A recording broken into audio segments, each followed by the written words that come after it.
આ શબ્દને તમે ક્યારેય નહીં ભૂલતા। ભગવાન જે કરે તે ભલા માટે કરે છે।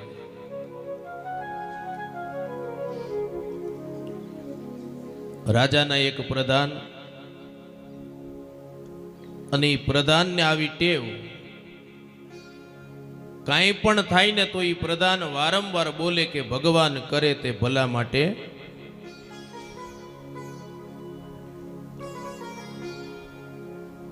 હવે એકવાર રાજા શિકાર કરવા માટે જંગલમાં ગયા, ઘોડા ઉપરથી પડી ગયા, રાજાનો પગ ભાંગ્યો અને પેલો પ્રધાન બોલ્યો ભગવાન કરે તે ભલા માટે।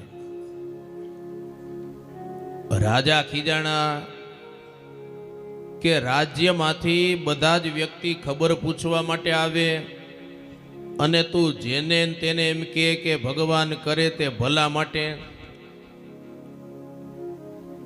જા હું તને દેશ નિકાલની સજા કરું છું। ત્યારે પેલો પ્રધાન બોલ્યો ભગવાન કરે તે। ઈ જ રાજા ભાંગેલા પગે પાછા જંગલમાં જાય છે।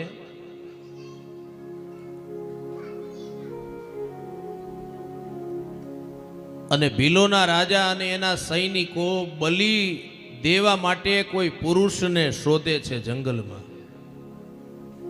એમાં રાજા મળ્યા, રાજાને પકડીને લઈ ગયા। એટલે ભીલોના રાજાએ કીધું કે આ રાજા ચાલે નહીં। કેમ તો કે એનો પગ ભાંગ્યો છે, એ ખંડિત છે।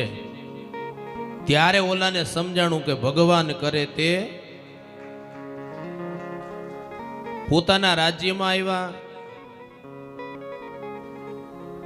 પેલા પ્રધાનને પાછો બોલાયો કે મને તો અનુભવ થઈ ગયો કે ભગવાન કરે તે ભલા માટે, પણ તને એવો શું અનુભવ થયો? ત્યારે પેલા પ્રધાને જવાબ આપ્યો કે રાજા, પ્રધાન છે ને એ રાજાનો છાંયો પડછાયો કહેવાય। તમે જો દેશ નિકાલની સજા મને ન કરી હોત ને તો તમારી બદલે મને વધેરી નાખત। માટે ભગવાન કરે તે